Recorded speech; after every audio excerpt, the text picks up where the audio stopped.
మన inner peace YouTube ఛానల్లో ఆధ్యాత్మిక శాస్త్రం స్పిరిచువల్ సైన్స్ సెషన్స్లో ఈరోజు ఎపిసోడ్కి మీ అందరికీ స్వాగతం అండి.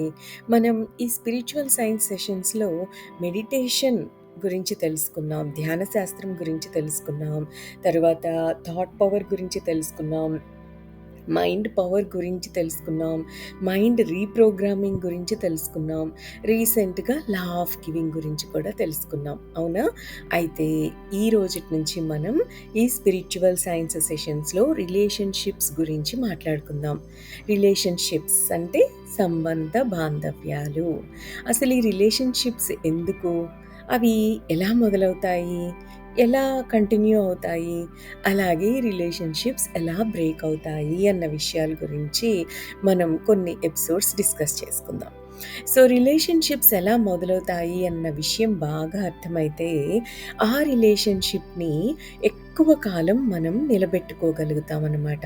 సో మనుషులతోనే కాదు, మనకి వస్తువులతో, జంతువులతో, పక్షులతో, ప్రకృతితో, మనకి కూడా అద్భుతంగా రిలేషన్షిప్ అనేది ఉండి తీరుతుంది. ప్రతి సంబంధం వెనుక ఒక పర్పస్ ఉంటుంది. సంబంధం అంటే ఎందుకుంది అంటే దానికి ఖచ్చితంగా ఒక కారణం ఉండి తీరుతుంది కాబట్టి ఆ సంబంధం ఉంటుందన్నమాట. సో ఆ రిలేషన్షిప్ ద్వారా మనం నేర్చుకోవలసింది, పొందవలసింది కూడా ఉంటుంది. ప్రతి రిలేషన్షిప్ వెనక మనం పొందటం అన్నది ఖచ్చితంగా ఉండి తీరుతుంది. ఆధ్యాత్మిక కోణంలో రిలేషన్షిప్ అంటే ప్రతి వాళ్ళు జన్మ తీసుకునేటప్పుడు మన జీవితంలో కీలక పాత్ర పోషించే వ్యక్తులను మనం నిర్ణయించుకుంటాం. కొన్ని రిలేషన్షిప్స్ని జన్మ తీసుకున్న తరువాత ఆ సందర్భాలను బట్టి అట్రాక్ట్ చేస్తాము, డెవలప్ చేస్తాము. Parents, best friends, enemies, life partner అందరూ కూడా మనం ఎంపిక చేసుకున్న వాళ్ళే. వాళ్ళ ద్వారా ఒక లెసన్ నేర్చుకోవడానికి, లైఫ్లో ఒక లెసన్ నేర్చుకోవటానికి మనం వాళ్ళని ఈ జన్మ తీసుకోక ముందే సెలెక్ట్ చేసుకుంటాము. ఆ లెసన్ మనం ఏ విధంగా అయినా నేర్చుకోవచ్చు. అంటే ఎదుట వాళ్ళు మనల్ని ఇరిటేట్ చేస్తూ లెసన్ నేర్పించవచ్చు, లేదా మనతో ప్రేమగా ఉంటూ కూడా మనకి లెసన్ నేర్పించవచ్చు. ఈ విషయం అర్థం కాక మనలో చాలామంది ఏమనుకుంటారు అంటే, నా దురదృష్టం ఇలా ఉంది, నాకు ఇలాంటి పేరెంట్స్ దొరికారు, ఇలాంటి ఇన్‌లాస్ దొరికారు, ఇలాంటి పిల్లలు దొరికారు, ఇలాంటి ఫ్రెండ్స్ దొరికారు, ఇలాంటి లైఫ్ పార్ట్నర్ దొరికారు, ఇలాంటి కోడళ్ళు దొరికారు, ఇలాంటి ఫ్యామిలీ దొరికింది అని అనుకుంటూ ఉంటారు. మనందరం గుర్తుంచుకోవాల్సిన విషయం ఏమిటి అంటే, ఇప్పుడు మనం చెప్పుకున్న వాళ్ళందరూ కూడా మన సెలెక్షనే. ఒక వ్యక్తి మనకు అనుకూలంగా ఉండాలా, వ్యతిరేకంగా ఉండాలా అన్నది కూడా మనం జన్మ తీసుకోకముందే డిసైడ్ చేసుకుంటాం మన లైఫ్ డిజైన్‌లో. ఎందుకు అంటే ఆత్మస్థాయిలో ఒక అనుభవం లేదా ఒక లెసన్ నేర్చుకోవటం కోసం.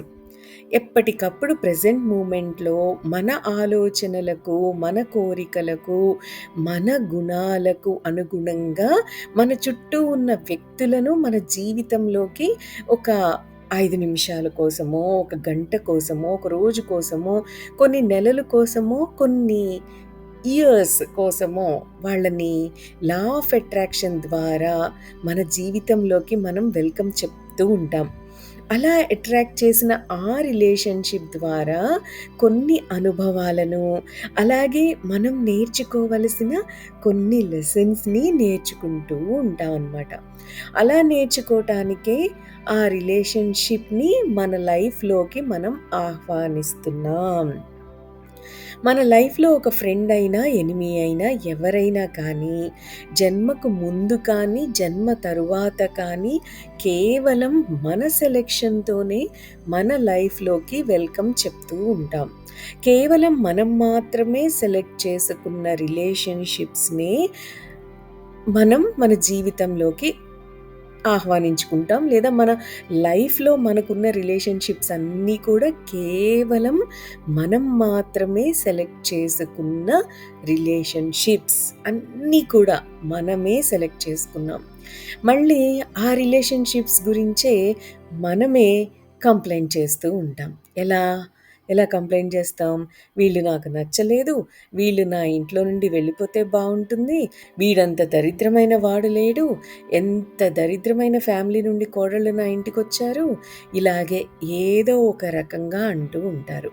ఇలా ఉండటం వల్ల ఏ పర్పస్‌తో అయితే ఆ రిలేషన్‌షిప్‌ని అట్రాక్ట్ చేశామో, ఆ రియల్ పర్పస్ నెరవేరదు.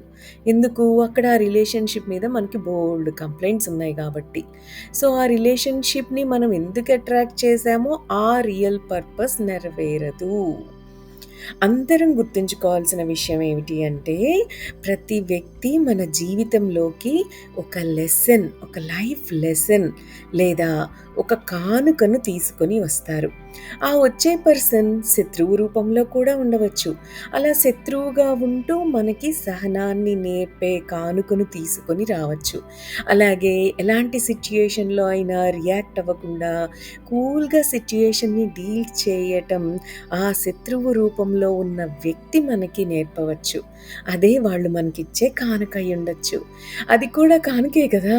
శత్రువు ముందు మనం భయపడకుండా కూల్‌గా ఉండి, ఆ శత్రువుని ఎలా ఎదుర్కోవాలి అనే విద్యను ఆ శత్రువు మనకి నేర్పించవచ్చు. మరి అది కూడా కానికేగా? ఒక గయ్యాళి గంపలాంటి వైఫ్ వచ్చిందనుకోండి, ఇంట్లోనే సమస్యలు ఉన్నా, మనస్సులో ఆ సమస్యలు రాకుండా స్థితప్రజ్ఞతో ఉండగలిగే అద్భుతమైన అవగాహనను ఆ వైఫ్ నేర్పిస్తుంది. ఎలాంటి సిట్యుయేషన్‌ని అయినా కూల్‌గా డీల్ చేసే విద్యను ఆ వైఫ్ నేర్పిస్తుంది. మరి ఇది కూడా కానుకేగా? ఇలాంటి కానుకలన్నీ ఎప్పుడు నెరవేరుతాయి అంటే, మనం ఆ కానుకలను స్వీకరించగలిగినప్పుడు.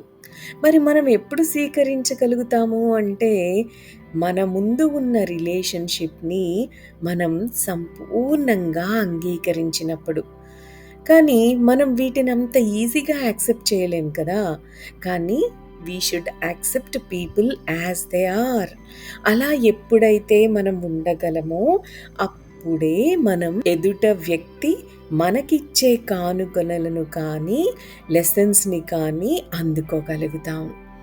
ఒక వ్యక్తి నుండి మనం నేర్చుకోవలసిన లెసన్ నేర్చుకున్న వెంటనే ఏదో ఒక 2 విషయాలైతే జరిగి తీరుతాయి.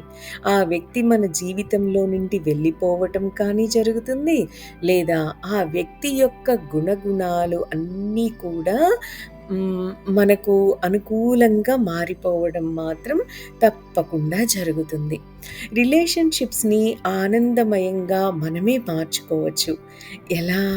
మన లైఫ్‌లో మనకెదురయ్యే ప్రతి రిలేషన్‌షిప్‌ని సంపూర్ణంగా అంగీకరించాలి. ఈ రిలేషన్‌షిప్ నాకొద్దు అన్న ఆలోచనని మన మనసులోకి రానీయకూడదు. ఇది చాలా చాలా ముఖ్యం. ఎందుకు అంటే, ఏరి కోరి మనం సెలెక్ట్ చేసుకున్న రిలేషన్‌షిప్పే కదా అది. మరి దాన్నెలా రిజెక్ట్ చేస్తాం? ఆ రిలేషన్‌షిప్ ఒద్దు అనుకుని మనం ఎలా వదిలేస్తాం? అలా వదిలేస్తే ఆ రిలేషన్‌షిప్ ద్వారా మనం నేర్చుకోవలసినవి, మనం పొందవలసినవి ఎలా పొందుతాం? కదా! మరి దీని గురించైతే ఆలోచించండి. నెక్స్ట్ ఎపిసోడ్‌లో దీనికి రిలేటెడ్‌గా కొన్ని ఎగ్జాంపుల్స్‌తో, సిట్యుయేషన్స్‌తో మనం ఈ విషయాన్ని ఇంకా చక్కగా అర్థం చేసుకుందాం. దట్స్ ఆల్ ఫర్ టుడే అండి. Have a great day. Thank you. Thank you. Thank you.